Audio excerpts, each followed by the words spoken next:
Joo, eli tosiaan ensin esittely ja sitten heti sen jälkeen saa kysymyksen. Ja aloitetaan täältä Alexander Stubbista ja edetään sinne suuntaan niin, että viimeisenä tulee Mika Aaltola. Eli mistä lukiosta ja milloin valmistuit ja lempi- ja inhokkiaine? Ole hyvä, kokoomuksen Alexander Stubb. Joo, kiitos ja kiitos kutsusta, tosi kiva olla täällä. Mä aloitin suomenkielisessä koulussa, 4. luokalla vaihdoin ruotsinkieliseen kouluun ja mä kirjoitin Lärkkanista tuolta Haagasta.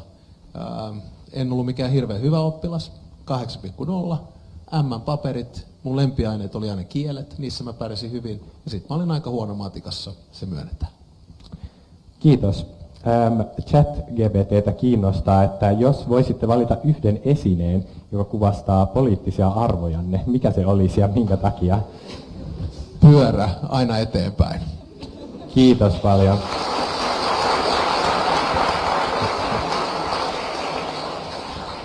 Ja seuraavana valitsijayhdistyksen Olli Rehn. Hyvät ressut, ensinnäkin hienoa olla täällä uudestaan. Kävin viimeksi viime vuoden kevättalvella Nuorisoomalaisen klubin tilaisuudessa. Oli oikein mukava tilaisuus. Mulla on muutoinkin hyvät muistot ressusta, koska olen tavannut täällä vaimoni, en vanhojen tansseissa, mutta tuolla ressun ala-aulassa, jossa erään kokouksen jälkeen sovimme, että menemme yhdelle bisselle Bottalle ja sen jälkeen on kuljettukin 30 vuotta yhdessä.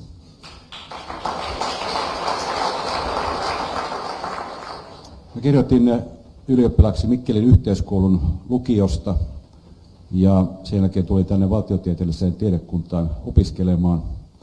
Ja mieliaineeni oli pitkä matematiikka ja historia ja molempia olen harrastanut sen jälkeen. Inhokkiainetta en muista, aika kultaa muistuttaa, sopii unohtaa ne. Kiitos. Ja ChatGPT:n kysymys, jos voisi valita eläimen, joka edustaa parhaiten talouspolitiikkaasi, mikä eläin se olisi ja miksi? Aika kinkkisiä kysymyksiä. Tämä on haastava.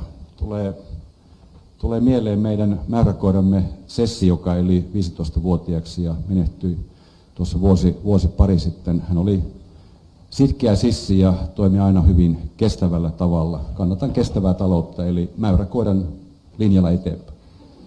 Kiitos. Ja seuraavaksi perussuomalaisten ehdokas Jussi Halla-aho, eli mistä lukiosta, milloin ja suosikki-inhokkiaineesi? Olli Rehn jalka on johtoni päällä. Toi kuulosti aika pahalta. Kannatan sananvapautta, myös Jussille. Hei vaan kaikki, kiitoksia kutsusta tähän tilaisuuteen. Kirjoitin ylioppilaaksi vuonna 1991 Tampereen iltalukiosta. Kävin 2 ensimmäistä luokkaa päivälukiota, mutta sitten iltalukio sopi omaan vuorokausirytmiini paremmin ja vaihdoin sinne. Inhokkiaineeni. No mun täytyy nyt valitettavasti sanoa, että ruotsi, koska siinä yhdistyivät pakollisuus ja se, että oli vaikea ymmärtää, miksi sitä opiskellaan, kun sille ei ollut sanottavasti käyttöä ainakaan niillä seuduilla. Ehkä suosikkiaineekseni voisin mainita fysiikan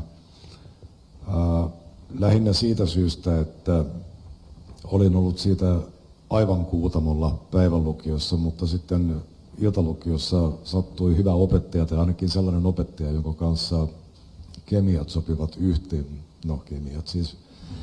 Hän osasi opettaa tätä ainetta sillä tavalla, että innostuin siitä ja se tuotti suurta voimaantumisen tunnetta niin kuin minkä tahansa asian oivaltaminen ja ymmärtäminen.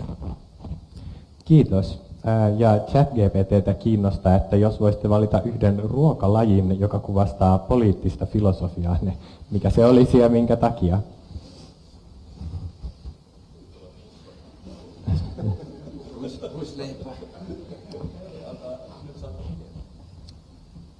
Nyt Aleksin inspiroimana minun täytyy mainita, että tamperelaisissa kouluissa siellä oli mustamakkarapäivä kerran kuukaudessa. Olkaa onnellisia, että ette ole tamperelaisia. Mutta ruokalaji, joka kuvastaa poliittista filosofiaa. Tämä on nyt kyllä todella, sanokaa joku ruokalaji. Ruisleipä. No niin, mennään sillä, kiitos. Sitten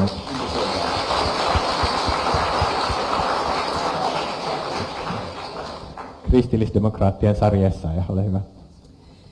Oikein hyvää iltapäivää. Mä oon valmistunut vuonna 1986 ylioppilaaksi Lapinlahden lukiosta. Nykyään se on myöskin Lapinlahden lukio ja kuvataidelukio. Ja inhokkiaineita mulla nyt ei oikeastaan koulussa sillä tavalla varsinaisesti ollut. Tykkäsin kyllä kovasti kaikistakin aineista. Ja ehkä suosikkiaineena vähän vaihteli. Joskus se oli matematiikka, joskus biologia. Ehkä äidinkieli oli kuitenkin sellainen, joka niin kun, jos ajatellaan läpi kouluvuosien, niin pysyy sellaisena suosikkina. Tykkäsin keskustella kirjoista, tykkäsin lukemisesta, kuten tänäkin päivänä, ja myöskin kirjoittamisesta. Kiitos. ChatGPT kysyy, jos pitäisi valita laulu, joka edustaa poliittista sanomaasi, mikä laulu se olisi ja miksi? Jaa, tähän varmaan voisi keksiä montakin asiaa, mutta otetaan nyt sitten Cohenin Halleluja. Taisi olla jonkun, tässä hetkonen, kenenkäs se olikaan, Pekka Haaviston. Joo, Haaviston lempilaulu silloin, kun tästä Elämäni biisistä keskusteltiin. Kiitos. Ja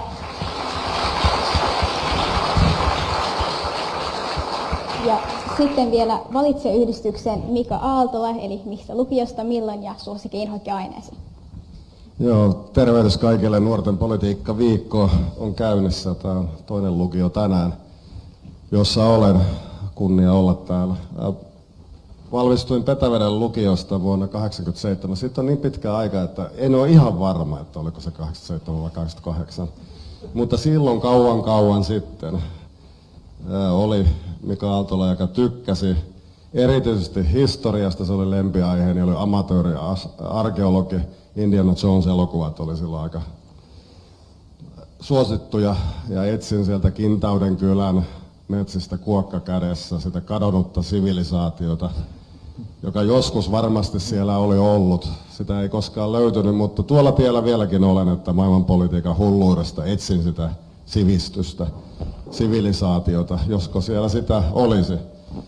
Vähän kuin Sari sanoi tuossa, niin vähän samaa mieltä, että kaikki aineet kyllä kiinnosti, jotkut erityisesti, mutta toi kemia, kun päästiin siihen orgaaniseen kemiaan, niin siinä oli niin paljon ulkoa oppimista, että meikäläinen tipahti kyllä kärryiltä, eikä ne numerot ollut kovin kummosia. Eli vastaisin kemian, ehkä se ei ollut inhokkiaine, halusin sitä oppia, mutta en ollut siinä kauhean hyvä. Kiitos. Ja vielä ChatGPT haluaisi tietää, että jos voisitte valita eläimen, joka kuvastaisi ulkopolitiikkaa, niin mikä eläin se olisi ja minkä takia? Joo, no Venäjän suhteen on tiukka, että kiitos Olli tuosta haukka-sanasta ja joskus trollit on haukkunut myös NATO-haukaksi. Tietysti voisi vastata Suomen leijona ja se korostaisi sitä isänmaallisuutta, mutta tietysti Machiavellilta peräisin, niin kannattaa olla monta eläintä samaan aikaan. Kyllä se kettukin on aika tärkeä. Täytyy olla myös viekas maailmanpolitiikan juonikkaissa kuvioissa. Samalla pitää olla karhumaisen vahva, kun asioita viedään eteenpäin, erityisesti puolustusta. Kiitos. Yllättävän siirrytään seuraavaksi ihan meidän ihmisressujen tuottamien kyllä-ei-väittämien pariin. Tätä osuutta varten teillä on siinä pöydillä vihreitä ja punaisia lappuja. Esitämme teille väittämiä, kun vastaatte kyllä, näyttäkää vihreää, ja kun vastaatte ei, niin näyttäkää punaista. Vihreä on ressun väri, koska se on fenomaanien tunnus, mutta muuten nämä värien vain ei heijasta poliittisia mielipiteitämme. Ensimmäinen väittämä kuuluu. Presidentille pitäisi keskittää enemmän valtaa. Hyvin, ei olekaan yksimielistä. Haluatko Aaltola kommentoida, kun tuli ainoana vihreä? Ja tää oli kettumaisen viekasta, eikä niin, Alex? Presidentille keskittyy vähän enemmän valtaa NATO-jäsenyyden myötä, ja kun tuo puolustuspoliittinen tilanne naapurustossamme on sota käynnissä, niin se tulee vääjäämättä lisäämään ylipäällikön velvoitteita, eli se siirtyy.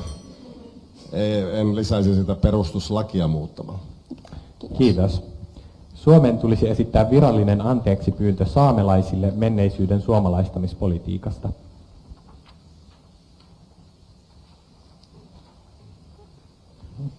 Reen näyttää Täällä punaista näytetään ja nyt vihreää. 2 väriä. Haluatteko perustella? Reen vaikka.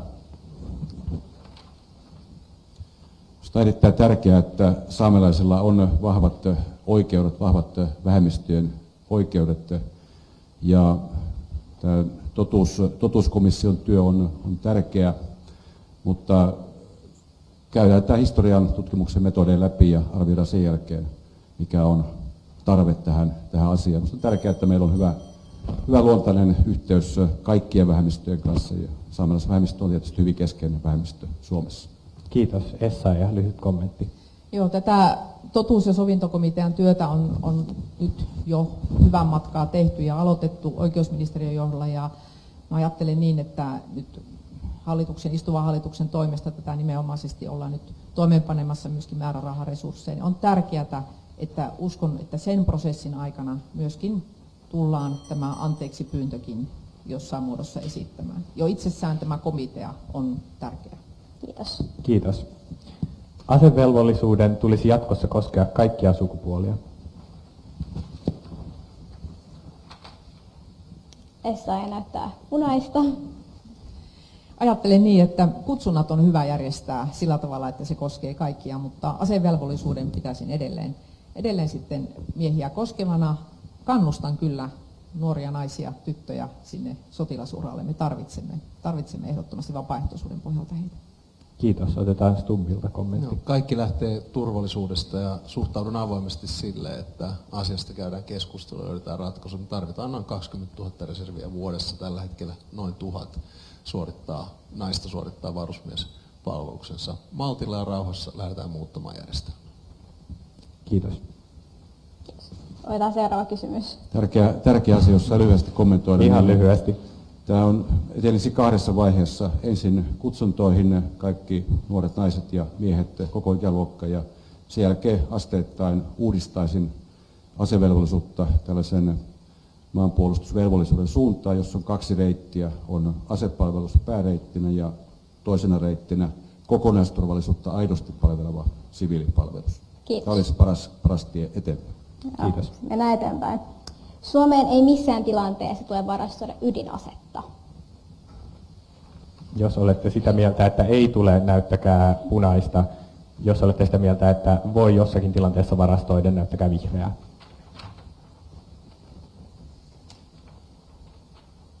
No niin. Reen, haluatko? Siellä oli Essayah ja Reen erottautui. On tärkeää, että Suomi on liittynyt puolustusliitto NATO-jäseneksi ilman varaumia, mutta ei ole liittokunnan eikä Suomen kannalta tarkoituksenmukaista sijoittaa Suomeen pysyvästi ydinaseita. Ja lisäksi Naton ydinaseharjoituksissa ei kuljeteta ydinaseita normaalisti, joten en näe tarvetta tähän. Kiitos. Hyvin samalla linjalla kuin Olli, eli en usko, että kukaan tänne on tuomassa ydinaseita, emmekä niitä tarvitse tänne, mutta on hyvä myöskin varautua siihen, että joskus esimerkiksi joku tällainen kauttakulkutilanne saattaisi tulla tai vastaava, että siinä mielessä ydinenergialain uudistaminen, joka on hallitusohjelmassa sekin, niin on ihan järkevää tehdä, vaikka se liittyykin siihen siviiliyhteiskunnan tarpeisiin, pienimodulisiin ydinvoimaloihin. Kiitos. Sukupuolia on enemmän kuin 2.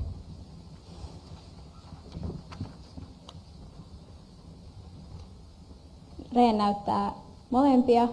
Voidaan Kommentti. ottaa Reeniltä ja Halla-aholta kommentti, jos... Kannatan sitä, että selvitetään 3. sukupuolen juridiset edellytykset. Tutkimustieto osoittaa, että on aika merkittäväkin joukko ihmisiä, jotka eivät koe olevansa joko miehiä tai naisia, miesoletettuja, naisoletettuja. näen tämän ihmisoikeuskysymyksenä. Kaikki me olemme luojan luomia ja sen takia näiden ihmisten arvokkuuden ja hyväksynnän kannalta pitää tämä asia selvittää ja saada kuntoon. Kiitos. Haluaako Halla-aho kommentoida? No, suvullisesti lisääntyvät eläimet, kuten nisäkkäät, kuten ihminen, jakautuvat kahteen sukupuoleen, joita ihmisten tapauksessa kutsutaan mieheksi ja naiseksi. Tämä on biologinen tosiasia. Tietysti ihminen voi kokea sen oman sukupuolensa hyvin monella eri tavalla. Kiitos.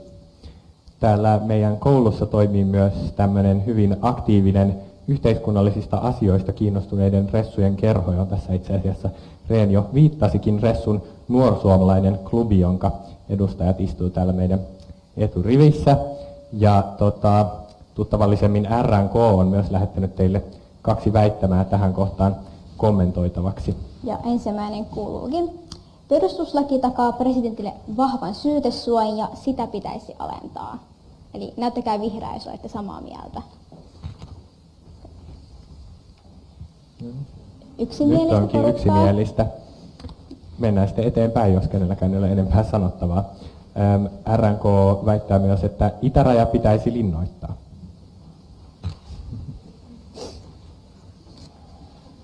Mitä tarkoittaa linnoittaminen? No, se on itse määriteltävissä. Siellähän on jo salpalinja. Eli tämä asia on aika monisäikeinen, mutta käydään tästä kunnon keskustelua vai mennäänkö vaan pelkästään punaisella ja vihreällä? Voidaan ottaa, mikäli herää kommentointi, haluaa Aaltola. Joo, olen itse puhunut Pohjolan linnoittamisesta ja kyllä se on hyvin tärkeää, että se linnoitustyö, joka on infraa, huoltovarmuutta, puolustusta saadaan käyntiin. Mikko Hautala, Washingtonin lähettiläs, ehdotti itärajan linnoittamista ja kyllä hän on oikealla jäljellä. Kiitos. Muita kommentteja? Otetaan sitten vielä yksi väite liittyen ajankohtaisiin ilmastoasioihin. Presidentin tulee kannustaa suomalaisia ja globaalia yhteisöä ilmastonmuutoksen vastaiseen taisteluun. Taas yksimielistä. Jos ei kukaan halua kommentoida, niin kiitos tästä. Siirrytään seuraavaan osuuteen.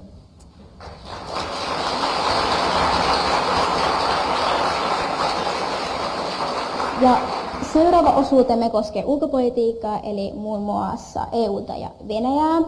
Jokaiselle ehdokkaalle on varattu minuutin vastausaika jokaiseen kysymykseen.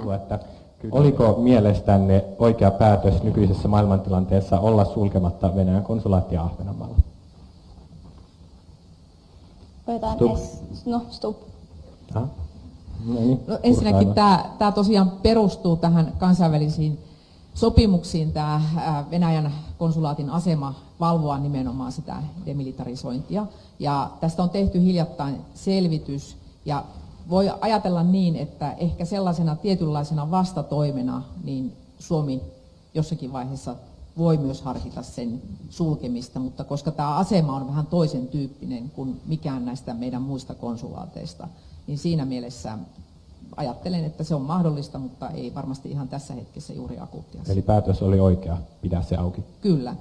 Kiitos. Sitten Stub. Tässä nivoutuu 3 asiaa yhteen, josta yksi on demilitarisaatio, toinen on Ahvenanmaan itsemääräämisoikeus ja 3. sitten ikään kuin kylkiäisenä on tämä konsulaatti.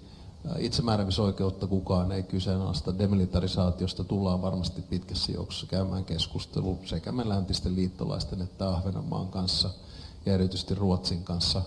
Konsulaatin suhteen päätös oli ihan oikea. Tässä pitää olla vähän machiavelliläinen, että ehkä jossain vaiheessa tulee tarve se sulkea, mutta sen totesin Ahvenanmaalla myös, että kyllä ahvenanmaalaiset ihan hyvin pärjäisivät ilman sitä konsulaattia. Turvallisuusriskinä en sitä näe. Siellä on yksi konsuli ja hänen vaimonsa. Kiitos. Joo, siis se kun sulkeminen on edessä, Venäjä on sitä, mitä se historiassa saatossa yleensä on ollut ja tilanne ei tule helpottumaan.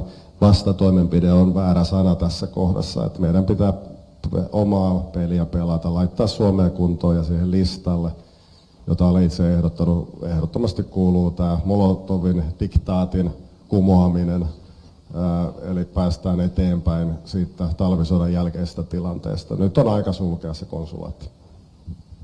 Kiitos. Otetaan sitten Rehn ja sen jälkeen Halla-aho. Näistä Aleksi mainitsemasta 3 elementistä kaikkein tärkeimmät ovat Ahvenanmaan itsehallinto ja demilitarisointi, joka on ankkuroitu vuodesta 1856 lähtien muistaakseni useampaan kansainväliseen sopimukseen.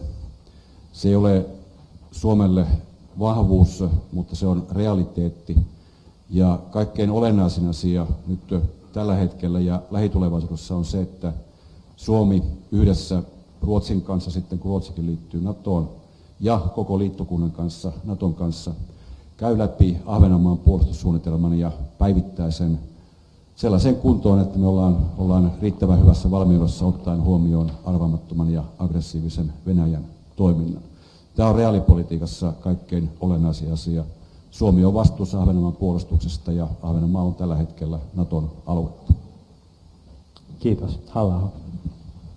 Tässä on periaatteellinen ja käytännöllinen puoli. Periaatteellisella tasolla tietysti Venäjän konsulaatin asema perustuu historialliseen vääryyteen. Ja periaatteellisella tasolla on irvokasta, että ainoa Eurooppaa sotilaallisesti uhkaava valtio on valvovinaan demilitarisaatiota, jonka tarkoitus on lisätä tai ylläpitää rauhaa ja lisätä vakautta Itämerellä ja Euroopassa. Ja näistä katsantokannoista sen konsulaatin joutaisi lopettaa. Mutta käytännössä se voi olla oikeudellisesti melko mutkikasta, enkä toisaalta näe sitä maailman kiireellisimpänä asiana, koska konsulaatti itsessään, oli sen rooli mikä hyvänsä, ei nyt suoranaisesti muodosta mitään turvallisuusuhkaa sen enempää Ahvenanmaalle kuin Suomelle muutenkaan. Kiitos. Otetaan seuraava kysymys. Ensin pieni johdanto. EU-osiot eivät suoraan liity presidentin toimivaltaan, mutta vaikuttaa kuitenkin taustalla. EUn yhtenäisyys on pitkittyessä rakoillut eikä tuki Ukrainalle saa enää kaikkien kannatusta EU:ssa. Kysymys kuuluukin, miten Suomi voisi edistää EUn pysymistä yhtenäisenä? Otetaan Stubb sieltä. 30 vuotta on joku tutkinut tai työskennellyt Euroopan unionin parissa. Ja en oikeastaan koskaan nähnyt Euroopan unionin niin yhtenäisenä, niin päättäväisenä, niin tehokkaana kuin mitä oltiin, kun sota alkoi. On 12 kierros sanktioita. Me ollaan käännetty rauhan fasiliteetti käytännössä sodan rahoittamiseksi. Nyt on tiettyä sotaväsymystä. Tilanne on aika lähellä 26-1. Eli se yksi maa on Orban ja Unkari. Meidän pitää jatkaa Ukrainan tukemista. Me olemme näyttäneet esimerkkiä noin 20 tukikierroksen voimin 1,5 miljardilla eurolla. Pitää saada kaikki ymmärtämään se, että Ukraina taistelee myös meidän eurooppalaisten arvojen puolesta, eurooppalaisen demokratian ja vapauden puolesta. Kiitos. Otetaan Rehn seuraavaksi. On erittäin tärkeää, että koko länsi pysyy yhtenäisenä ja jaan kyllä Aleksin käsityksen siitä, että tähän asti Eurooppa ja länsi on pääosin ollut hyvin yhtenäinen tässä työssä, mutta toisaalta Euroopan unionin päätöksenteko on nyt pitkittynyt tällä hetkellä pöydällä olevan 50 miljardin euron tukipaketin osalta. Se oli pöydällä jo marras-joulukuussa, se on edelleenkin pöydällä ja Ukrainan pitkäjänteinen tuki on itse asiassa vähentynyt tässä talven mittaan. Sen takia tällä hetkellä Euroopan turvallisuuden kannalta kaikkein isoin kysymys on se, että EU pystyy tekemään pian päätökset tästä tukipaketista ja jos se vaatii Plan B:n soveltamista, varasuunnitelman soveltamista ilman Unkaria, Unkari menköön sitten omia teitään, niin siihen löytyy kyllä sitten teknisiä ratkaisuja ja se pitää tehdä kuun vaihteeseen mennessä, jolloin seuraava huippukokous pidetään. Kiitos. Halla-aho. Se, että miten yleinen mielipide näkee tämän Ukrainan ja Venäjän sodan eri maissa, riippuu tietysti kyseisten maiden sijainnista. Että jos on kaukana Venäjästä, niin tämä ei näyttäydy samalla tavalla omaan turvallisuuteen liittyvänä asiaan, kun se näyttäytyy meillä. Ja siihen nähden minun mielestäni on hämmästyttävää, miten yhtenäisenä Euroopan unioni on pienen viivyttelyn jälkeen pystynyt reagoimaan tähän tilanteeseen. Unkarista olen aivan samaa mieltä kuin kollegat, mutta ei muiden jäsenmaiden toisaalta pidä piilotella Unkarin selän takana ja valitella sitä, että kun Unkari sitä ja Unkari tätä. Se, että Unkari on valinnut oman tiensä tässä asiassa, ei millään tavalla estä muita jäsenmaita toimimasta. Ja näin meidän täytyy tehdä. Kiitos. Oikeastaan tässä voisi kertoa vähän viime kesästä, että millä tavalla rakoilua alkoi näkymään maa- ja metsätalousministerinä, kun istuin tuolla meidän maatalousneuvostossa, jossa siis maatalousministerit eri maista olivat yhdessä. Ja kun Venäjä irtisanoi tämän Mustanmeren viljasopimuksen ja ukrainalainen vilja alkoikin vyörymään sitten Euroopan markkinoille, dumppasi hintoja, niin kyllä tämä yhtenäinen ja solidaarinen EU-joukko niin alkoikin kinastelemaan keskenään siitä, että nyt tämä ukrainalainen vilja sotkee meidän markkinat. Ja kyllä Suomen edustajana käytin siellä vahvan puheenvuoron siitä, että nyt oikeasti pitää katsoa vähän isompaa kuvaa. Pitää ymmärtää, että tämä kuuluu Venäjän pelikirjaan. Tällä tavalla Venäjä estää Ukrainaa saamasta niitä tärkeitä viljavientituloja, mitä he tarvitsevat. Tällä tavalla Venäjä estää sen, että se vilja ei päädy sinne Pohjois-Afrikkaan tai vaikka Somaliaan, missä sitä kipeästi kaivataan. Ja tätä kautta on myös mahdollista, että sitten siirtolaisvirtoja lähtee kohti Eurooppaa, joka aiheuttaa sitten taas sisäpoliittista turbulenssia täällä. Eli ymmärrettävä, että tässä on paljon isommasta asiasta kysymys kuin vain eurooppalaisista viljamarkkinoista. Kiitos. Aaltola vielä. Joo, siis jos emme me Venäjää voita Ukrainassa, niin sitten me joudumme kamppailemaan sen kanssa jossakin muualla myöhemmin.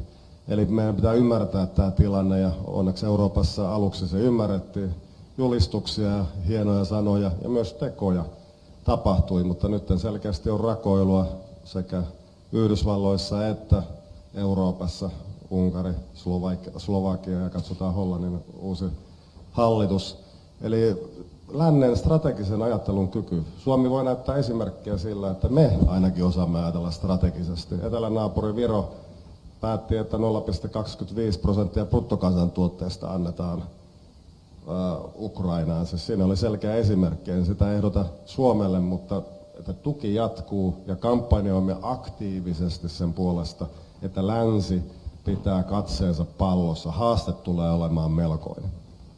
Kiitos. Kiitos. Siirrytään sitten myös vaalivuottaan viettäviin Yhdysvaltoihin. Kuten tunnettua, presidentti Niinistö pyrki pitämään hyvät suhteet sekä Venäjän että Yhdysvaltain presidentteihin, oli vallassa sitten kuka hyvänsä, mutta kaikkea ei Niinistökään silti suvainnut, ja aika vertauskuvalliseksi onkin jäänyt tilanne, jossa presidentti Niinistö otti silloisen Yhdysvaltain presidentti Donald Trumpin käden pois polveltaan tämän yrittäessä olla liian tuttavallinen, joten kysyisimmekin, miten te ehdokkaat suhtautuisitte herra Trumpiin, jos saisitte tilaisuuden tavata hänet esimerkiksi Yhdysvaltain presidenttinä? No voidaan mennä siitä järjestyksessä. Yhdysvalloissa vuosia olen asunut, opiskellut ja ollut töissä professorina ja asiantuntijana myös Washington DC:ssä, eli maa on hyvin tuttu ja tiedän kyllä tuon perinteen, mistä Trump nousee. Sen kanssa on tultava sitten toimeen, jos niin käy. Se Amerikka ensin liike. Ja se tapahtuu parhaiten niin, että me satsaamme Euroopassa Euroopan puolustukseen. On se kummallista Amerikasta katsottuna, jos Eurooppa ei ryhdistäydy tällaisessa tilanteessa. Ja Suomi voi siinäkin näyttää esimerkkejä. Ja puolustusmenot olisi hyvä saada sinne yli 3% tasolle, Alex. Että onhan se kummallista, kun katsoo meidän maantieteellistä sijaintia. Puolet Naton Venäjän rajasta on täällä. Meillä on aikamoinen taakka hoidettavissa. Jos tämä viesti lähtee Trumpille tai kenelle tahansa Yhdysvaltojen presidentille, niin luulen, että tukea löytyy sitten tiukan paikan tullen Atlantin toiselta puolelta. Kiitos. Essayah. Joo, näpeille tulisi, jos Trump yrittäisi käden laittaa polvelle, niin se on aivan selvä. Mutta tietenkin meidän täytyy ymmärtää Euroopassa se, että nämä puolustushallinnon sitoumukset, mitä USA on tehnyt, nyt ajatellaan vaikka DCA-sopimusta, johon Suomikin nyt on hiljattain liittynyt, niin kyllä ne on kuitenkin ollut vakaita ne Yhdysvaltojen sitoumukset, ja ne eivät ole olleet sinällänsä riippuvaisia sitten siitä presidentin persoonasta. Toki Trump on viime kaudella minusta ihan oikealla tavalla herätellyt Eurooppaa siihen, että teidän pitää pitää huolta omasta puolustuksesta, lisätä puolustusmäärärahoja, pitää huolta puolustustarvikkeiden tuotannossa, jossa valitettavasti pitkä rauhan aika tuuditti Euroopan siihen, että nyt sitten kaivellaan laarinpohjia vähän joka maassa puolustustarvikkeiden suhteen. Mutta ehkä kaikkein suurin riski liittyy niin kuin Trumpin arvaamattoman persoonaan ja myöskin sitten siihen vakavaan laiminlyöntiin, että hän ei tuominnut näitä epädemokraattisia hyökkäyksiä Capitol Hillillä. Ja se on mun mielestä se vakavin riski hänessä. Kiitos. Otetaan nyt Halla-aho. No, meillä ei ole äänioikeutta Yhdysvaltain presidentinvaaleissa ja tässä uudessa maailmanpoliittisessa tilanteessa Yhdysvallat on meille turvallisuuspoliittisesti kaikkein läheisin yhteistyökumppani. Ja kyllä meidän on syytä pyrkiä olemaan hyvissä väleissä mihin tahansa, keneen tahansa, joka on Yhdysvaltain presidenttinä. Trump herätti huomiota, kielteistä huomiota ehkä lähinnä tällä epäperinteisellä tyylillään, mutta jos katsellaan hänen politiikkansa sisältöä, vaikkapa kauppapolitiikassa tai Kiinaan liittyen tai monessa muussa asiassa, niin monista hänen linjauksistaan on tullut valtavirtaa ja Biden on jatkanut tismalleen samalla linjalla. Meidän täytyy kuitenkin pitää sillä tavalla katse pallossa, että ei anneta tyyliseikkojen johtaa itseämme harhaan, vaan katsotaan mitä hän tekee. Trump oli jo presidenttinä 4 vuotta, eikä se aiheuttanut minkäänlaista muutosta esimerkiksi Yhdysvaltain sitoutumisessa Euroopan turvallisuuteen. Kiitos. Rein. Suomen tasavallan presidentin pitää pärjätä ja pystyy pärjäämään poliittisesti kaikenväristen Yhdysvaltain presidenttien kanssa. Juuri siitä syystä, että Yhdysvallat on meidän tärkein liittolaismaamme, tärkein kumppanimme. Ja tämän lisäksi on syytä ottaa huomioon se, että kyllä Yhdysvaltain ulko- ja turvallisuuspolitiikassa on paljon jatkuvuutta. Yhdysvallat on sekä politiikan että hallinnon puolelta pitkäjänteisesti sitoutunut Euroopan turvallisuuteen. Suomen näkökulmasta on tärkeää ennakoivasti viestiä sitä, että Suomi on Yhdysvalloille tärkeä liittolainen täällä pohjoisessa Euroopassa ja turvallisuuden tuottaja. Olen varma, että tämänkin viestin avulla kaikkien Yhdysvaltain mahdollisten presidenttien kanssa pärjätään. Osaltani mä olen kanssa opiskellut Yhdysvalloissa yliopistossa Minnesotassa ja osaltani en kertoisi ehkä sitä, että olen toiminut erään demokraatti-senaattoriehdokkaan kampanjassa aikoinaan, joka menetti paikkansa myöhemmin, kun hän vastusti Irakin sotaa. Mutta olen EUn laajentumiskomissaarina pärjännyt sekä republikaanien että demokraattien ulkoministerien kanssa. Kiitos. Nyt Stubb. Joo, mä komppaan kaikkia kollegoita, mutta ehkä erityisesti Jussin ja Ollin tulokulmaa, riippumatta siitä, kuka valitaan Yhdysvaltain presidentiksi, siis Donald Trump tai Donald Trumpin kaltainen, Joe Biden tai Joe Bidenin kaltainen henkilö, niin Suomen tasavallan presidentin pitää tulla hänen kanssaan toimeen, koska Yhdysvallat on tällä hetkellä meidän tärkein liittolainen, yksi niistä tärkeimmistä. Kysyit henkilöstä, että miten tekisin. No, mä olin vaihto-oppilaana Yhdysvalloissa Floridassa 1985 ja 1986, koska halusin golf-ammattilaiseksi. Ensimmäinen puhelu Trumpille olisi, että lähdetäänkö pelaamaan. Ja mä häviäisin sen matsin tahalteen. Kiitos.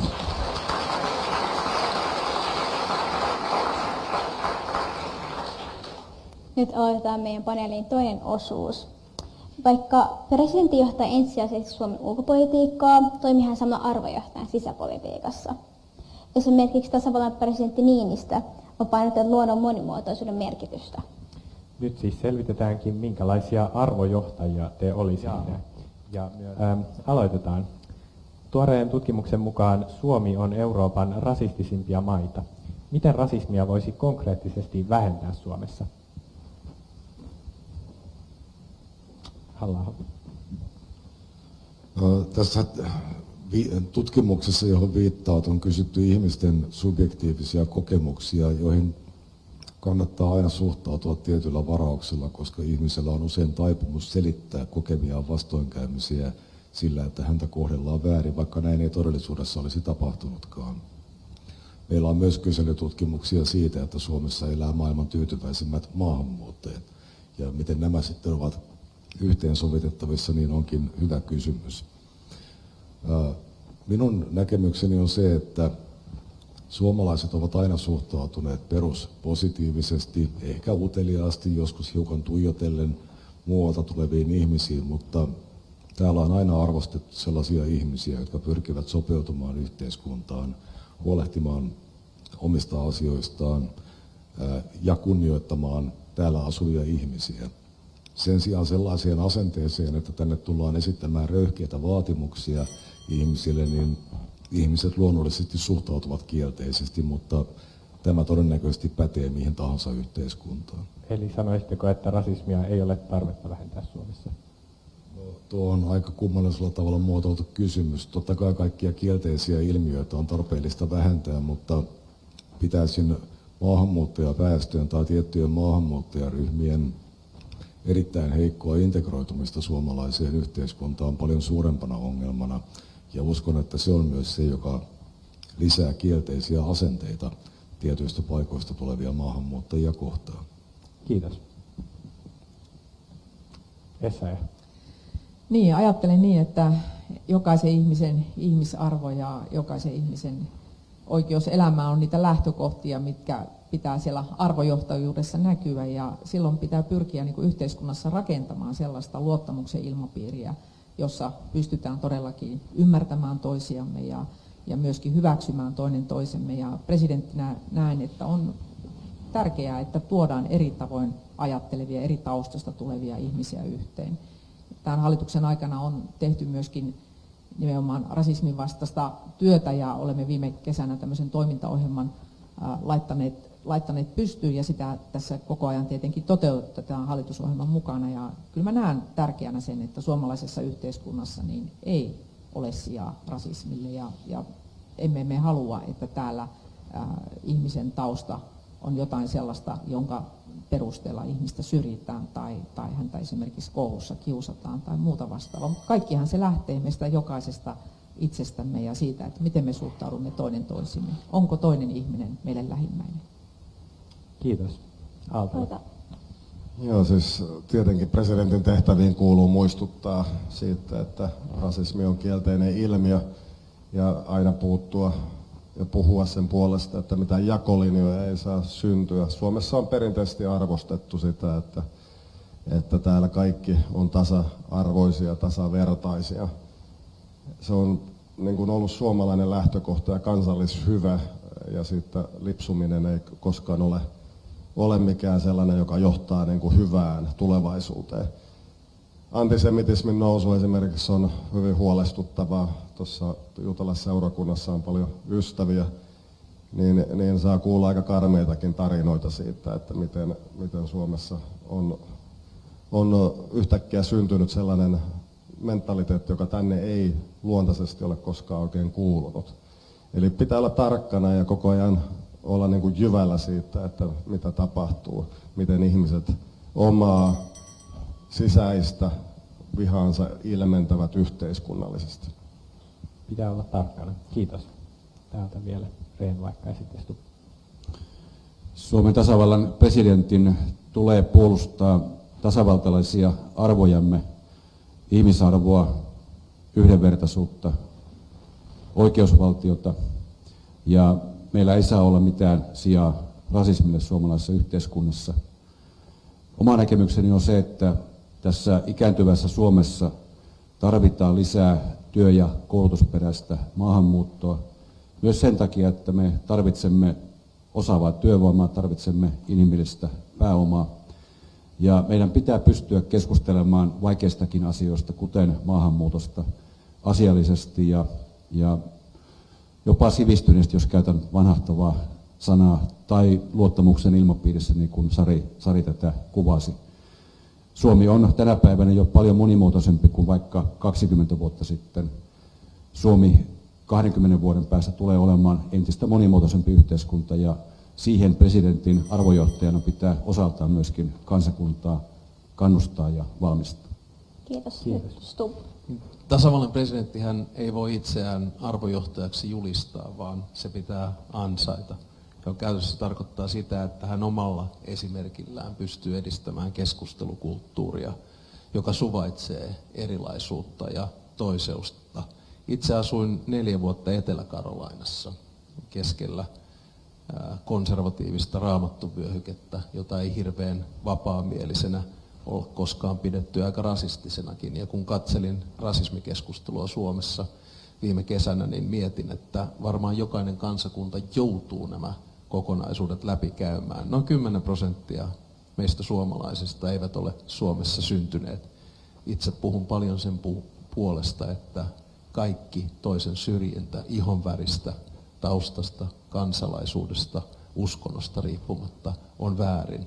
Ja uskon, että me suomalaiset kykenemme rauhallisella, rationaalisella keskustelulla myös rasismin maasta kitkemään. Kiitos. Kiitos. Otetaan nyt seuraava kysymys.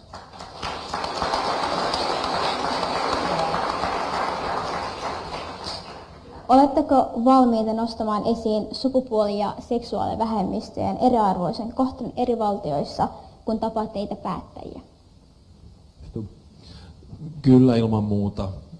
Ehkä oma taustani tässä kokonaisuudessa on se, että toimin Euroopan parlamentissa LGBT-etujärjestön varapuheenjohtajana. Myöhemmin olin ensimmäinen kansalaisaloitteen allekirjoittaja, kun lähdimme tekemään tasa-arvoista avioliittolakia, ja kävi niin, että satuin olemaan pääministeri silloin, kun se tasa-arvoinen avioliittolaki hyväksyttiin. Tähän pätee oikeastaan samat syrjinnän periaatteet kuin tuohon aikaisempaan teemaan, ja seksuaalisen tasa-arvon esille nostaminen eri tilaisuuksissa kansainvälisesti tai kansallisesti niin tulisi aivan varmasti olemaan yksi omista toimintaperiaatteista. Kiitos. Kiitos. Otetaan nyt Rehn ja sitten Halla-aho. Tämä kumpuaa myös äsken kuvaamistani tasavaltalaisista arvoista, eli ajattelen hyvin samaan suuntaan siitä, että kyllä tasavallan presidentin tulee osana valtionvierailuja ja osana keskustelua muiden valtioiden kanssa ja kansainvälisissä yhteyksissä pitää esillä sekä sukupuolten tasa-arvoa että seksuaalisten vähemmistöjen oikeudenmukaista kohtelua. Silloin kun Alex oli parlamentin raportoija, niin toimin EUn laajentumiskomissaarina, ja tämä oli hyvin keskeinen osa EUn laajentumispolitiikan asialistaa, eli ehto jäsenmaiden etenemiselle jäsenyystiellä. Ja monien maiden lainsäädäntöä on tässä viimeisen 10-20 vuoden aikana Euroopassa tähän suuntaan uudistettu EUn pehmeän voiman ansiosta. Kiitos.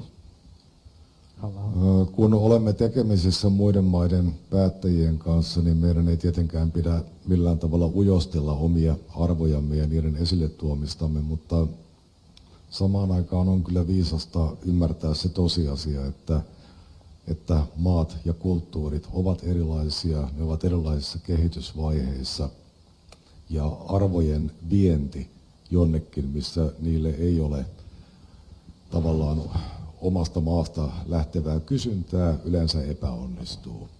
Afganistanin länsimaistamisoperaatio, joka päättyi katastrofiin muutama vuosi sitten, oli tästä hyvä esimerkki. Meidän ei tarvitse olla samaa mieltä kaikesta muiden maiden ihmisten kanssa, mutta meidän täytyy hyväksyä se, että muutos meidän haluamaamme suuntaan ei välttämättä tapahdu, tai se ehkä tapahtuu paljon hitaammin kuin me toivoisimme. Ja meidän täytyy silti pystyä etsimään yhteisiä nimittäjiä myös eri mieltä olevien ihmisten kanssa. Kiitos. Kiitos. Otetaan Aaltola ja Essayah. Joo, siis olen kanssa samaa mieltä, että se nousee siis suomalaisesta tasa-arvoa korostavasta perinteestä, että täällä ei ole ollut varaa ketään hyljeksiä ja loppuviimein kaikkia on tarvittu. Eli se suvaitsevaisuuden juuret liittyy tähän meidän historialliseen kokemukseen, ja se on hyvä esimerkki maasta, jossa on luotu tasa-arvoinen yhteiskunta, jossa on aina petrattavaa ja aina voidaan mennä myös eteenpäin. Jussin kanssa samaa mieltä siitä, että ei kaikki maailman maat ajattele samalla lailla, ja silloin se kysymys on siitä, että miten sinne saadaan juurtumaan toisenlaista ajattelua, ja se tapahtuu yleensä aika hiljalleen. Afganistan oli hyvä esimerkki siitä, että me ei saatu utopiayhteiskuntaa luotua sinne Afganistanin vuorille, vaikka aikamoisella sotilaallisella voimalla sitä yritettiin. Eli ei kannata aina kurotella kuuta taivaalta. Keskitytään hoitamaan niitä asioita lähiseudulla omassa maassa, jotka on hyvin, ja parantamaan niitä ja tukemaan muita heidän prosessissaan. Olisitteko henkilökohtaisesti valmis nostamaan näitä teemoja esiin? Totta kai ne on tärkeitä teemoja ja ne on osa sitä suomalaista perinnettä, eli mitäpä sitä häpeämään, ketä me olemme. Kiitos. Essayah. Jokaisen ihmisen ihmisarvo on täysin ja jakamaton, ja ajattelen niin, että mun mielestä kun me mietitään maailman maiden demokratiakehitystä, niin se ruohonjuuritason työ, mitä tehdään esimerkiksi kansalaisjärjestöjen kautta, niin se on tosi tärkeää, jotta pystytään sitä kansalaisyhteiskuntaa vahvistamaan. Monesti, niin kuin tässä on hyvin tuotu kollegat esille, esimerkiksi Afganistanin niin kuin epäonnistuneena esimerkkinä, niin me ajatellaan ehkä länsimaissa liian herkästi niin, että kun järjestetään vaalit jossakin maassa, niin sitten demokratia on ottanut ison askeleen eteenpäin. No, jos ei ole kansalaisyhteiskuntaa, niin on nähty monta kertaa, että esimerkiksi tällaisissa tilanteissa itse asiassa ääriliikkeet kaappaa demokratian kautta vallan itsellensä, koska ne ovat monta kertaa pystyneet valmistautumaan niihin tilanteisiin. Ehkä heillä on ollut ainoastaan mahdollisuus vaikkapa jonkun diktatuurin alla pitää jonkinlaista järjestelmää yllä. Ja näin on nähty, esimerkiksi arabikevät ei tuottanut demokratian riemuvoittoa, vaan päinvastoin nosti erilaisia ääriliikkeitä monessa maassa valtaan. Oletteko sitä mieltä, että näiden teemojen esiin tuonnista voisi olla enemmän haittaa? Ei, mutta on ymmärrettävä todellakin, niin kuin minusta Jussikin hyvin sanoi tässä, että missäkin maassa, kussakin maassa mennään, ja myöskin ymmärrettävä se kulttuuritausta ja esimerkiksi vaikkapa uskonnollinen traditio, mutta totta kai meidän pitää pyrkiä ihmisoikeuksia ja jokaisen ihmisen ihmisarvoa pitämään esillä, mutta että mikä se tapa on ja millä tavalla se tuodaan niihin pöytiin, niin siinä tarvitaan juurikin sitä diplomatiaa ja myöskin sitä osaamista. Ja näen, että se kansalaisyhteiskunnan vahvistaminen on kuitenkin näissä maissa niin kuin se pohja ja perusta. Kiitos. Halla-aholta lyhyt kommentti ja sen jälkeen Rehn. Kiitos. Esitit hyvän kysymyksen siitä, että voiko tällaisten asioiden esille nostamisesta olla haittaa, ja jossakin tilanteessa todennäköisesti voi. Jos me pyrimme pakkosyöttämään vaikkapa globaalin etelän maille sellaisia arvoja, joille ei kerta kaikkiaan ole niissä kysyntää, niin on se riski, että me vieraannutamme tämän toisen osapuolen, ja he lähtevät etsimään sitten itselleen mieluisampia kumppaneita, vaikkapa kiinalaisista, joilla yleensä on paljon joustavampi ja pragmaattisempi asenne tällaisiin arvokysymyksiin. Me saatamme itse asiassa tehdä karhunpalveluksen silloin niille tavoitteille, joita me yritämme edistää näissä maissa. Kiitos. Rehn, lyhyt kommentti. On tärkeä keskustelu ja muistuttaa mua mun Valtsikan ensimmäisestä proseminaarityöstä, joka oli realismi ja idealismi Suomen ulkopolitiikassa. Siitähän tässä aika pitkälti on kyse, ja sanoisin, että tästä ei ole oikeastaan mitään, ikään kuin a priori ei ole mitään absoluuttista totuutta siitä, mikä on oikea tasapaino, mikä on oikea balanssi.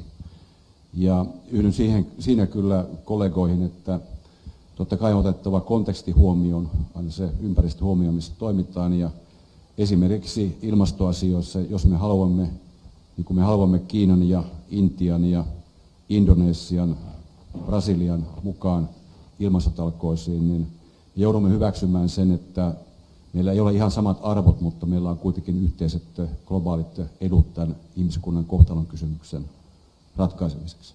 Kiitos. Nyt siirrytään seuraavaan kysymykseen. Miten ottaisitte esiin uiguurien aseman ja ihmisoikeusloukkaukset mahdollisella Kiinan matkallanne? Stubb. No, omasta kokemuksesta siis mä oon tavannut presidentti Xi Jinpingin 2 kertaa silloin, kun olin ulkoministeri. Hän oli silloin varapresidentti, ja sitten tavannut usean otteeseen Kiinan ulkoministerin ja myös pääministerin. Ja se tapa, jolla asiat otetaan esille, on niin sanotusti tyylikäs ja arvokas. Eli jokaisessa keskustelussa käydään yleensä pitkä keskustelu vaikkapa maailman poliittisesta tilanteesta, analysoidaan mitä tapahtuu. Xi Jinping pyysi itse asiassa tapaamista, kun hän tuli Suomeen täysin protokollan ulkopuolella, jotta pystyimme sitten keskustelemaan Georgian tilanteesta ja niin edespäin. Ja kaikissa näissä keskusteluissa aika hienovaraisestikin nostetaan esille ihmisoikeudet ja uiguurit. Ja sitten myös, kun näistä asioista tiedotetaan jälkikäteen, niin ne nostetaan esille. Viimeinen huomio, kyse on pitkälti siitä, miten sen asian esittää. Jos tulee ikään kuin päspäröimään ja tuomitsemaan, silloin käyttäytymiskoodistoa ei saada muutettua. Mutta jos kysyy kysymyksen, joka antaa mahdollisuuden vastapuolelle selittää, niin silloin ehkä asia menee selkeämmin perille. Kiitos. Aalto? Joo, siis toi on tärkeä kysymys, kun me katselemme noita konflikteja vaikkapa Gazassa ja Ukrainassa. Niin tuo uiguurikysymys, sehän on tosi julmaa, mitä siellä on tapahtunut. Ja kyllä Kiinan asiat pitää uskaltaa nostaa esille, vaikka ne taloudelliset intressit onkin niin kuin vahvoja. Ja siitä seuraa yleensä hyvää. Se minkä taakse jättää, sen edestään löytää. Kun juttelin Intian entisen ulkoministerin kanssa, niin häntä kovasti kummastutti se, että kun Kiina ja Intia kävi sodan 2020 korkealla Himalajalla, niin Euroopasta ei kuulunut mitään demokraattista solidaarisuutta Intiaa kohtaan. Ja nyt me vaadimme Intialta sitä, että Intia olisi solidaarinen ja katkaisi välinsä Venäjän kanssa. Eli järjestelmällisesti tehdään asioita ymmärtäen ne demokratioiden väliset sidokset ja se, että totalitaarinen järjestelmä, kuten Kiina, tuottaa myös aikamoisia ihmisoikeusongelmia. Kiitos. Sitten Essaaja. No, kiinalaisessa kulttuurissa on hyvin tärkeää se, että ihminen ei menetä kasvojansa. Ja sen takia niin tämäkin on taas sellainen tilanne, jossa on ymmärrettävä, että minkälaisessa kontekstissa, minkälaisessa ympäristössä tai minkä tyyppisessä kokouksessa esimerkiksi tämän tyylisiä asioita voidaan nostaa esille. Ne pitää nostaa esille, mutta että on myöskin tajuttava se, että Kiinassa kasvojen menettäminen, niin se on jotakin sellaista, joka niin kuin varmastikin tämän asian itsensä etenemisen täydellisesti blokkaisi. Ja ajattelen, että Kiinan kohdalla niin on tärkeää sitoa Kiina näihin kansainvälisiin järjestelmiin siitä huolimatta, että se pyrkii toimimaan esimerkiksi vaikkapa juuri Afrikkaan tarjoamalla investointia välittämättä siellä ihmisoikeuksista, demokratiasta, oikeusvaltiokehityksestä. Että meidän siitä huolimatta ei pidä luovuttaa, ei Kiinan, ei Intian, ei minkään vaikkapa BRICS-maiden kanssa, vaan pyrkiä tuomaan ne kuitenkin osaksi tätä kansainvälistä järjestelmää. Kiitos. Seuraavaksi Halla-aho ja sitten Rehn. Olen Sarin ja Aleksin kanssa aivan samaa mieltä, että on keskeisen tärkeää se, kuinka tällaisen kritiikin esittää, ja se muuttuu sitä tärkeämmäksi, mitä enemmän ollaan tekemisissä sellaisen kulttuurin kanssa, jossa kasvojen menettäminen on huono asia tai sitä pelätään. Ja tällaiset kriittiset huomiot kannattaa paketoida mieluummin niin, että kertoo 2 hyvää uutista ja sitten sinne kolmanneksi tai sinne väliin jonkun kriittisemmän huomion. Olen kyllä hiukan skeptinen ja pessimistinen sen suhteen, voidaanko kuitenkaan edes tällaisella diplomaattisella ja sokeroidulla tavalla saada asioita kovin paljon etenemään. Kyllähän uiguurien asia nostetaan esille kaikissa kontakteissa kiinalaisten kanssa kaikilla tasoilla, mutta ainakaan minun tiedossani ei ole, että tilanne olisi parantunut. Pikemminkin se on kehittynyt huonompaan suuntaan ja sama pätee ehkä kiinalaiseen yhteiskuntaan monissa suhteissa laajemminkin. Kiitos. Rehn ja sitten kommentti. Tuo Jussin sääntö 2/3, 1/3 osoittaa, että hän on oikeastaan luontainen diplomaatti. Sillä tavalla sitä kansainvälistä diplomatiaa harrastetaan ja tehdään. Mä aika pitkälle yhdyn kollegoiden näkemyksiin ja pidän tärkeänä, että tietenkin, että näitä ihmisoikeuskysymyksiä nostetaan esiin ja se pystytään tekemään asiallisesti ja vallan eleettömästi. Mutta mitä Kiinaan tulee, niin se on myöskin rehellisesti sanottava, että ei sillä kovin paljon näitä olleen vaikutusta siinä mielessä, että kun olen Kiinaa seurannut ja vastasin EU-komission puolelta EU-suhteista, taloussuhteista Kiinaan, varapuheenjohtajana vedin komission valtuuskuntia Beijingiin ja Shanghaihin ja muualle, tapasin heitä Brysselissä. Ja näin sen muutoksen vuoden 2012 jälkeen, kun Xi tuli presidentti. Eli kyllä Kiinan politiikka sekä ulkopolitiikka on muuttunut entistä enemmän voimapolitiikan suuntaan ja sisäpolitiikassa poliittinen kontrolli on koventunut. Ja tämä on asia, joka maailmanpolitiikassa ainakin minua ehkä eniten tällä hetkellä huolettaa, koska tämä Yhdysvaltain ja Kiinan välinen jännite on se, joka määrittää pitkälti maailmanpolitiikan suunta. Kiitos. Aaltola kommentti. Kyllä siinä analyysissä pitää keskittyä. Ei se ole ainoastaan sitä, että häviää golfissa tai paketoi hampurilaismalliin puheensa. Pitää keskittyä siihen, että mitkä ne todelliset asiat on. Kyllä kiinalaiset ja amerikkalaisetkin ymmärtää, että puhutaan asioista niin kuin ne on. Ei se ole sellainen asia, jota kannattaa luikkia karkuun. Muuten käy niin kuin nyt on käynyt, että kun me ollaan yritetty demokratisaatiota saada YK-järjestelmässä läpi, niin itse asiassa Kiina on saanut mainstreamattua heidän käsityksensä ihmisoikeuksista YK-järjestelmässä. Se on ottanut takapakkia tämä asia. Se johtuu itse asiassa siitä, että Kiina on tällä hetkellä noin 120 maan suurin rahoittaja. Eli se on rakentanut omat riippuvaisuussuhteensa infrastruktuurin kautta sellaisella pienellä ymmärryksellä, että me annamme teille rahaa tai teemme yhteistyötä sillä verukkeella, että te ette nosta ihmisoikeuksia esille, ette Hongkongin asemaa, ettekä uiguureja. Niin silloin voimme käydä keskustella. Ja jos voisitte vielä äänestää meidän kanssa YK:ssa muutaman kerran, niin hyvä tulee. Kiitos. Kiina kirjoittaa myös nykyään suoraan YK:n yleiskokouksessa eri jäsenmaille heidän julkilausumiaan. Eli ollaan päästy aika pitkälle tässä kiinalaisessa maailmassa ja heidän riippuvuutensa, mitä ne aktiivisesti rakentanut meihin sähköistyvässä maailmassa, niin se on vähän niin kuin heroini. Nyt pitää ruveta vierottumaan siitä. Se on edessä. Onko sulla kokemusta, Mika? No, että semmoista, kun on psykologian tutkinnon joskus aikoinaan tehnyt, niin ymmärrän kyllä sen, miten lääkeriippuvuudet saattaa olla vähän ongelmaisia. Eikö teillä Kolumbian yliopistossa ruokalessa koskaan leijunut semmoinen sininen savu, että I never inhaled? En ole koskaan hengittänyt sisäänpäin, että siinä Bill Clintonin lausahduksen voin sanoa. Nyt tää lähti ihan lapasesta. Kiitos. Kiitos näistä oikein arvokkaista vastauksista.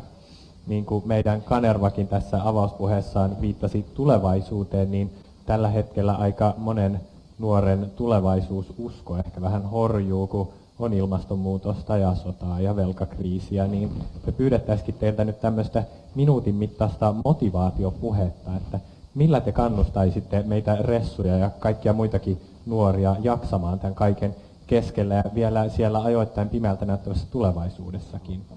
Saatte nyt noita. Siellä oli nopeita. Aaltola, hyvä.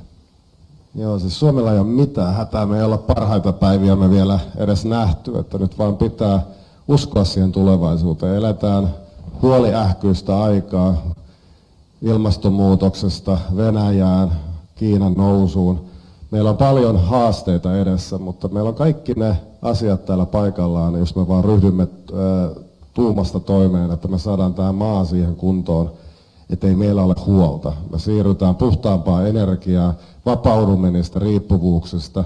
Samalla me nostetaan puolustusmenoja, infrastruktuuria, laitetaan kuntoon koulutusta, jätetään tämä maa paremmassa kunnossa teille, kun on se itse perintö. Ja samalla pidetään myös vanhuksista huolta. Eli kyllä tämä suomalainen yhteiskunta, empatiayhteiskunta on vastaus niihin tulevaisuudenkin haasteisiin. Meillä on kaikki edellytykset olla maailman katolla, kaikki edellytykset pärjätä myös geopoliittisessa myrskyssä. Teidän tehtäväksi jää sitten pitää huolta sille seuraavalle sukupolvelle, että se maa on entistä paremmassa kunnossa. Kiitos.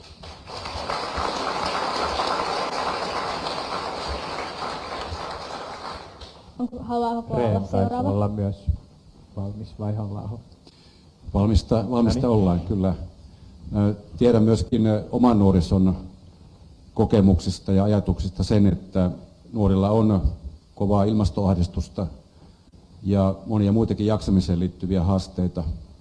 Vähän niin kuin meillä oli, meidän sukupolvella me koettiin ydinsodan uhka aika vakavana ja mäkin tulin kertausharjoituksesta suoraan rauhanmarssille protestoimaan sekä Neuvostoliiton että Yhdysvaltain keskimatkan ohjuksia vastaan silloin, kun rauhanmarssit olivat aktiivisia 80-luvulla Helsingissä. Meillä Suomella on kaikista vastuksista huolimatta ja maailman synkistä pilvistä huolimatta paljon vahvuuksia. Meillä on vankkaa perusluottamusta ihmisten kesken. Meillä on aika hyvä koulutusjärjestelmä, osaavia ihmisiä ja meillä on yrittelijästä työtä pelkäämätöntä porukkaa. Olen ihan varma siitä, että Suomen parhaat päivät ovat vielä edessäpäin ja meillä on kaikki eväät olla paitsi selviytyjä myös menestyjäkansa. Kunhan meillä on kykyä uudistua ja kykyä pelata joukkuepeliä ja kunhan meidän ulkopolitiikkaamme johdetaan viisasti ja vakaalla kädellä. Kiitoksia. Kiitos. Kiitos.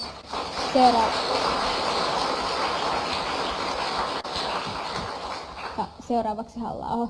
Joo, te ehkä luulette, että me täällä eturivissä olemme vanhoja emmekä ymmärrä nuorten asioita, mutta me olemme nuoruuden kokemusasiantuntijoita, koska me olemme eläneet koko nuoruuden ja tiedämme, että se menee ohi.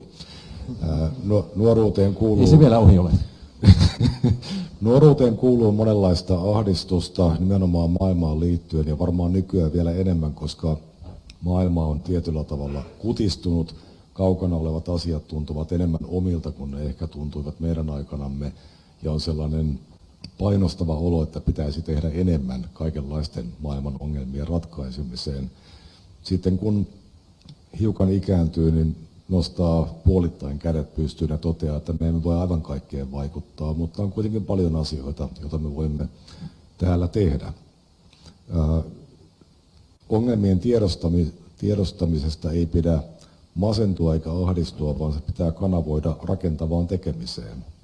Olen Mikan kanssa jonkin verran eri mieltä siitä, että meillä ei olisi mitään hätää. Kyllä maailmassa on oikeasti uhkia, vaaroja ja ongelmia, mutta ne ovat ratkaistavissa ja niitä vaaroja voidaan rakentavalla toiminnalla vähentää. Kiitos. Kiitos. Sitten Olka Estiainen. Olette salillinen, osaavia, älykkäitä, viisaita nuoria, muuten te ette olisi tässä salissa ja mä uskon, että teillä on kaikki mahdollisuudet olla mukana ratkaisemassa erilaisia ihmiskunnan haasteita, niin liittyen ilmastonmuutokseen, ympäristöön ja moniin isoihin kysymyksiin. Mutta mä uskon, että myöskin tämä elämä tulee teitä kantamaan, eli olkaa rohkeita, olkaa uteliaita ja muistakaa vanha mummoni neuvo, että ylitse kaiken varjeltavan varjele elämäsi, varjele sydämesi, sillä sieltä elämä lähtee. Kiitos.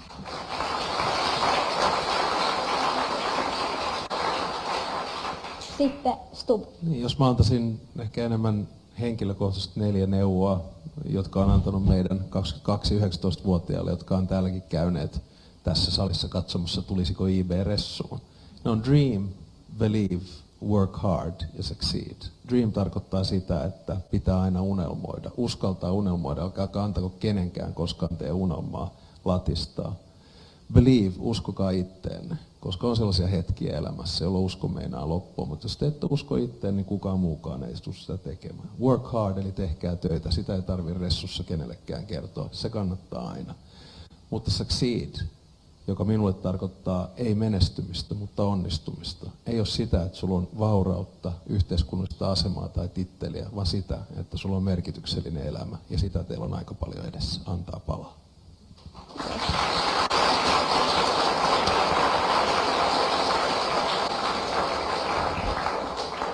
Toivottavasti yleisö olitte tarkkana ja painoitte nämä voimasanat mieleen sitten huonoa päivää varten. Näin juuri. Täällä meidän lukiossa toimii myös kansainvälinen IB-linja, jonka mainitsitkin, ja aina Ruoholahden kadulta saakka me on saatu IB-linjaa edustamaan IB Student Councilin puheenjohtaja Nora Helenius sekä varapuheenjohtaja Fiona Hirvonen.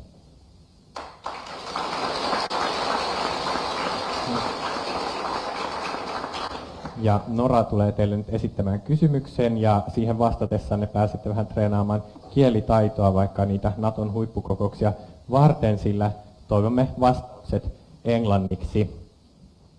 Thank you. Thank you, Onni. Hi, how are you guys? So, today Finland is a multicultural country. What strengths do you see in this?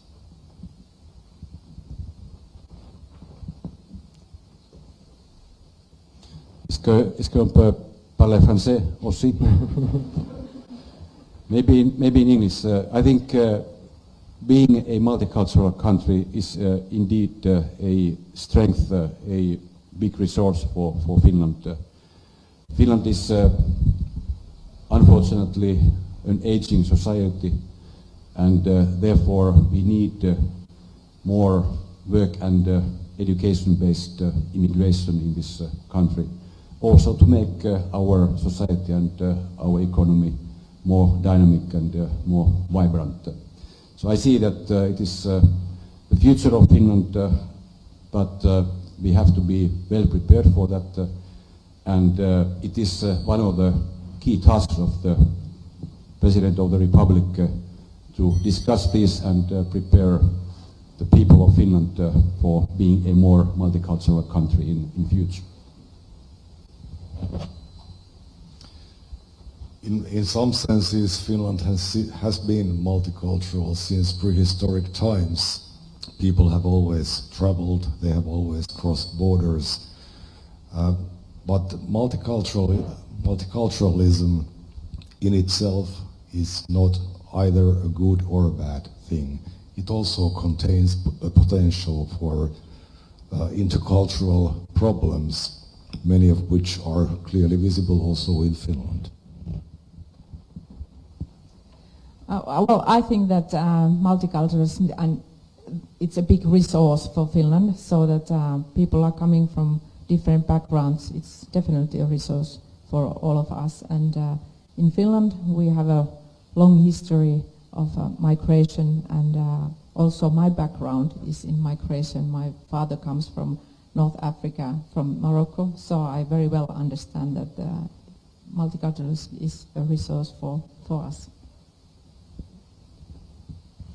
Well, there is several slogans. The European Union has that slogan, India has the slogan, several other states have it also, unity in diversity. So that's a very important key to multiculturalism. You need to have common strands that intertwine people together. You need to cherish those elements that are the glue for any society that is innovative. That is a society that is goal-oriented. Finland has always been like that, and we need to give to new people who come here the keys to that unity. And that's the key for the success. I think you are probably more acquainted to multiculturalism in your daily life because you're in an IB school where you see it every day. I mean, my kids went to Matlidens IB. I myself come from a bilingual family, Finnish and Swedish. I'm married to a Brit who is now a Finn as well. We speak 2 different languages. Is that at home? Is that multiculturalism? Not really. It's really, at the end of the day, about your subjective experience in life and what it means. We all have our own identity and our own experiences. I personally have, I think, gotten a lot out of multiculturalism because I've lived 24 years out of my life abroad in 7 different countries in multicultural contexts. Okay, it works this time. Thank you so much for your answers.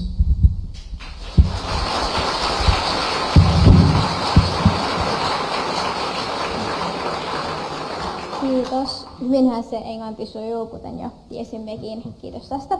Kiitos. Som president måste man ibland prata svenska, åtminstone... ja, åtminstone en gång per år på slottet. Hurdan är din inställning till det andra inhemska språket? Och naturligtvis hoppas vi att ni också svarar på svenska. Om jag tar den första hitten den här gången. Det passar bra.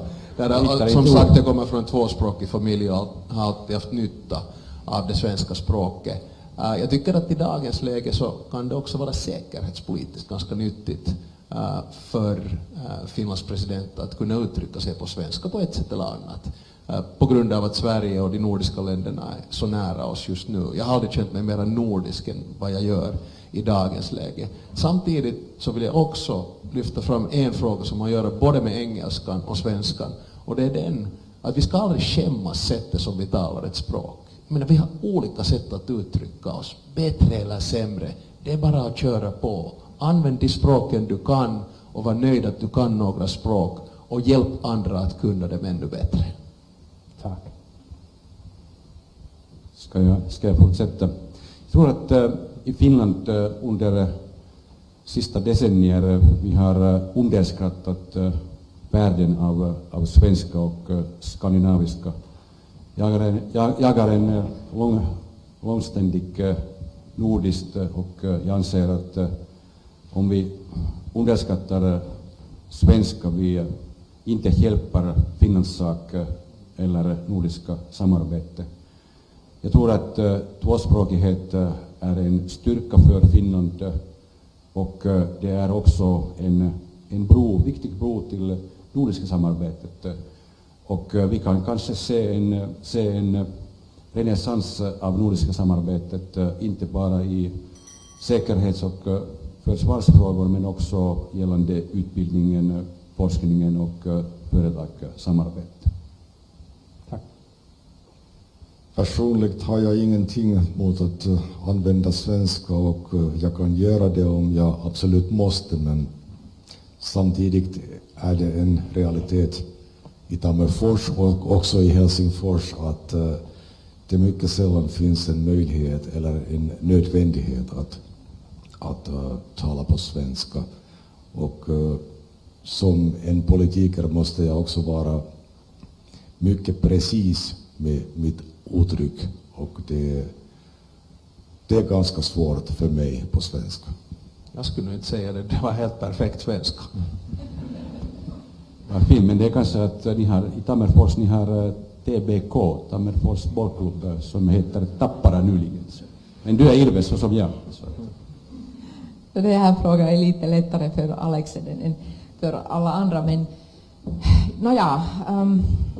min mamma är svensklärare och har varit svensklärare och därför har jag aldrig haft en sådan tvångssvenska attityd. Men min svenska är inte så bra, men jag har bestämt att använda det. Och förstås, det är ett stort rikedom för Finland att vi har 2 officiella språk och därför jag tycker att det är mycket, mycket viktigt att, just som Alex sa det, att använda svenska så mycket man kan. Jag är man från mellersta Finland. Jag måste säga att min svenska är inte tillräckligt aktivt, men jag kan lära. Finland är ett tvåspråkigt land. Det är en fråga som är minoritetspolitisk, men det är alltså geopolitisk fråga. Det är val och visshet. Finland är ett tvåspråkigt land. Tack för bra svar. Låt oss gå vidare. Toivottavasti tämä meni oikein. Myös meidän kansallisen puolen opiskelijat ovat saaneet mahdollisuuden ehdottaa teille kysymyksiä, joissa tässä finaaliin päässeet. Aikaa vastauksella on 45 sekuntia. Aloitetaan. Useat valtiot, muun muassa naapurimme Ruotsi, ovat tunnustaneet Palestiinan itsenäisyyden. EUn, YK:n ja Yhdysvaltain virallinen linja on, että 2 valtion malli on ainut toimiva mahdollisuus. Pitäisikö Suomenkin tunnustaa Palestiinan valtio? Halla-aho. Palestiinalaishallinto ei hallitse palestiinalaisalueita. Palestiinan alue ei täytä itsenäisen valtion tunnusmerkkiä eikä Suomen pidä sitä tunnustaa. En myöskään pidä 2 valtion mallia realistisena. Uskon, että siihen on tarrauduttu lähinnä siksi, että parempiakaan ratkaisuja tämän konfliktin lopettamiseksi ei ole pystytty esittämään. Kiitos. Essayah.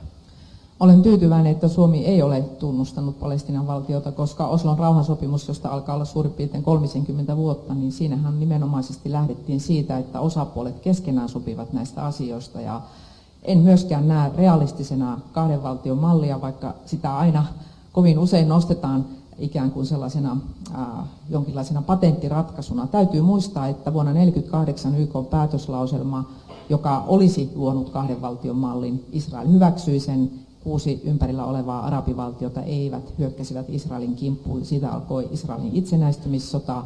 Sen jälkeen 2 Israelin pääministeriä on tarjonnut kahden valtion mallia. Molemmilla kerralla se on hylätty. Ja pääsyy on se, että samallahan jouduttaisiin tunnustamaan Israelin valtion oikeutus olemassaoloon ja valtion itsenäisyys. Ja tämähän ei valitettavasti käy monillekaan ympärillä olevista. Kiitos. Seuraavaksi Aaltola.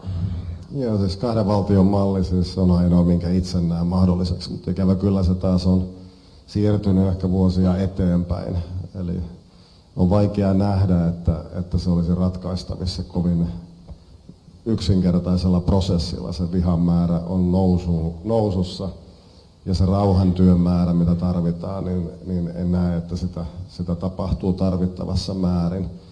Eli Israelin valtion turvallisuus on tavattoman tärkeä. Se on valtio ja sen lisäksi palestiinalaisille pitää saada oma valtio, mutta milloin se tapahtuu, niin se prosessi on äärettömän kesken. Kiitos. Sitten Rehn ensin, sitten Stubb. Tämä Lähi-idän kriisi, joka on vain syventynyt ja pahentunut, ei ratkea tunnustamisilla tässä tilanteessa. Olennaista on nyt ensivaiheessa humanitaarinen tulitauko ja se, että tunnustetaan Israelin oikeus itsepuolustukseen ja toisaalta lähdetään ratkomaan Gazan alueen valtavaa inhimillistä kärsimystä. Vähänkään pidemmälle katsoen en näe kuitenkaan mitään vaihtoehtoa kahden valtion mallille.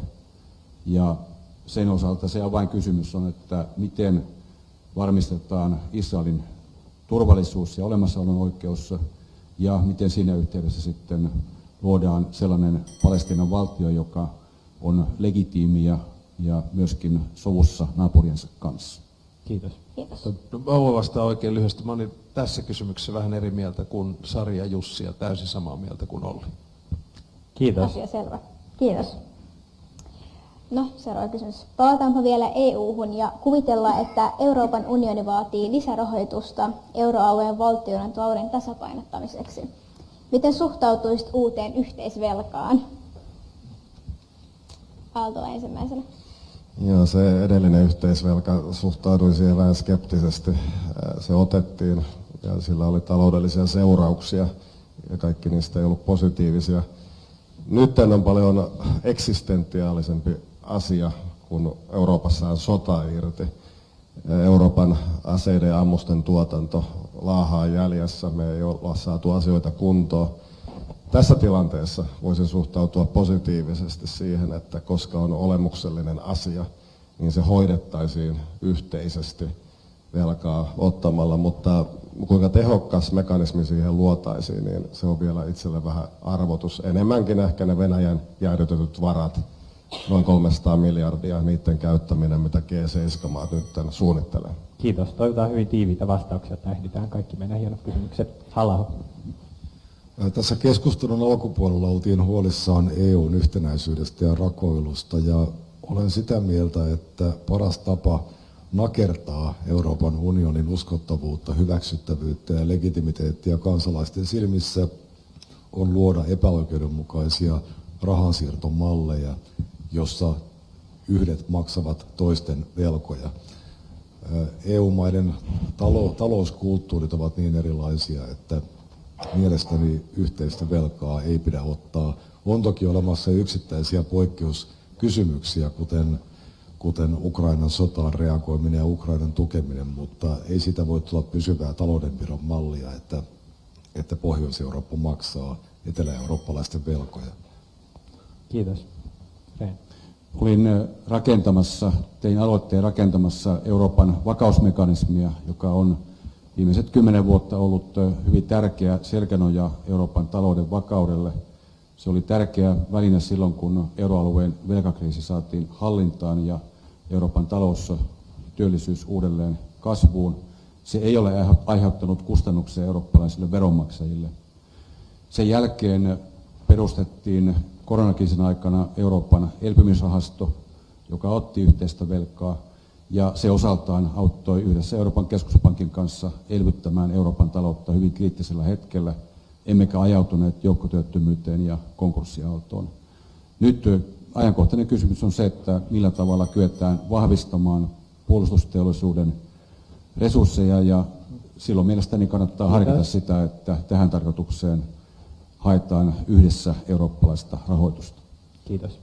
Essayah, lyhyt kommentti. Niin, Euroopan unionissa pitäisi kannustaa jäsenmaita pitämään hyvää huolta omasta taloudestaan, tekemään ne rakenteelliset uudistukset, joita kunkin jäsenmaan talous vaatii, eikä niin, että lähdetään sitten yhteisellä velalla paikkaamaan tekemätöntä työtä. Ja sen takia mielestäni yhteisvelka ei ole se ratkaisu näissä asioissa, mutta toki esimerkiksi juuri tämä Ukrainan tilanne on sen tyyppinen, jossa niin kuin näemmekin, että tässä asiassa ollaan toki toimittu yhdessä. Kiitos. Tämä vaatii vastauksen. Euroopan vakausmekanismin käyttöön liittyi tiukat ehdot talousreformeista. Espanja teki niitä, Kreikka teki niitä. Molempien talous pärjää tällä hetkellä paljon paremmin kuin Suomen talous. Se ei ole meitä suomalaisilta poissa, että EVM on tukenut. Mutta elpymisrahasto, mitä viimeksi perustettiin nimenomaisesti koronakriisin varjolla, joka kuitenkin antoi rahaa niihin maihin, joiden työllisyys- ja talouskehitystä pidettiin heikompana, niin sehän nimenomaisesti loi sellaista epäluottamusta EUn sisälle ja jäsenmaiden välillä. Jos nyt se voi luottamusta Euroopan talouteen. Lyhyt kommentti vielä Stubbilta. Joo, siis pitää muistaa se, että itse asiassa Euroopan unionissa on ollut maailman suurin julkinen pankki nimeltä Euroopan investointipankki, joka perustuu yhteisvastuuseen jo 1970-luvulta. Joustavasti pitää löytää sellaisia ratkaisuja, joita tehtiin pitkälti Ollin johdolla eurokriisin aikana, joita tehtiin muiden toimijoiden johdolla koronakriisin aikana ja joita joudutaan tekemään nyt tämän sodan aikana. Ei pidä tarrautua vähän siihen vanhanaikaiseen ajatteluun siitä, että ajaudumme jonkinnäköiseen järjestelmään, jossa yhteisvelka on ikään kuin se perusrakenne järjestelmälle. Joskus pitää olla tilanteessa joustava, niin oltiin eurokriisin aikana, niin oltiin koronakriisin aikana ja niin tullaan olemaan yhteisvelan suhteen tämän sodan aikana. Kiitos. Otetaan vielä aivan lyhyesti RNK:n kysymys. RNK:ta kiinnostaa, että oletuksella, että presidentti näin voi tehdä, miten edistäisitte presidenttinä Suomen vientiä ja mihin maihin? Hyvin lyhyesti. Olen tehnyt yli 30 vienninedistämismatkaa vuosien saatossa.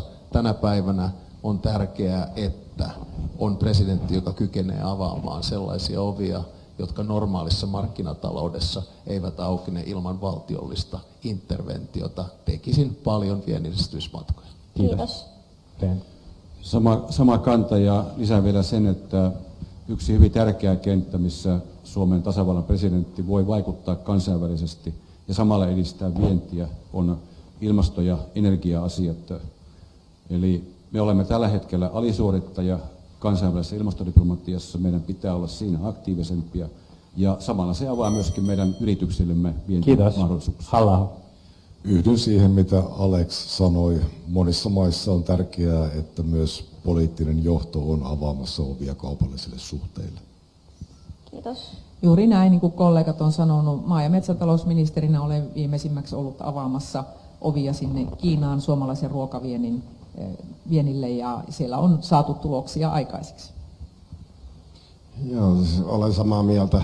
Presidentin viennin edistäminen on keskeinen tehtävä. Sen pitää olla myös strategista, eli ne tekee ihan kärkituotteita. Vähän niin kuin Olli tuossa sanoi, puhtaampaa energiateknologiaa, myös sitä korkeata teknologiaa. Siinä saadaan myös sitä kasvutukea siellä kotimaiselle teollisuudelle, jota me tarvitsemme erityisesti tulevaisuudessa. Kiitos. Koska aikaa ei ole enää hirveästi, me ollaan nyt saavutettu paneelin loppuun, mutta meillä on yksi vähän keveämpi kysymys, mutta koska vastausaikaa ei ole paljon, niin vastatkaa yhdellä nimellä. Jos Suomessa olisi Yhdysvaltain tapaan käytössä varapresidenttijärjestelmä, kenen valitsisit omaksesi, kansanehdokkaasta tai kenestä tahansa? Yksi nimi.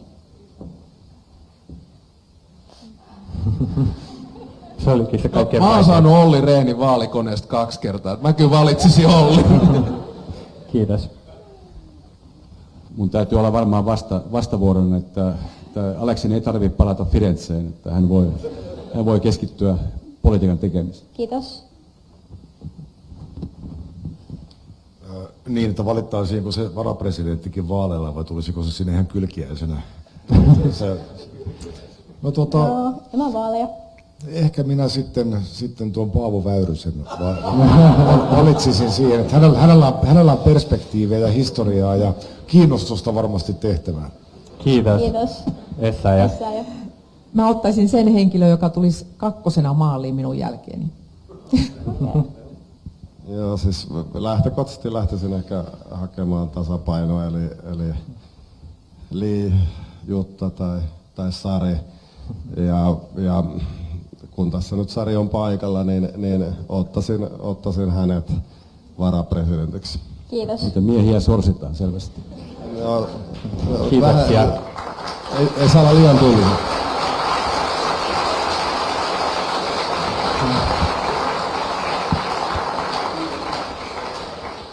Oikein paljon kiitos paneelista, arvoisat ehdokkaat.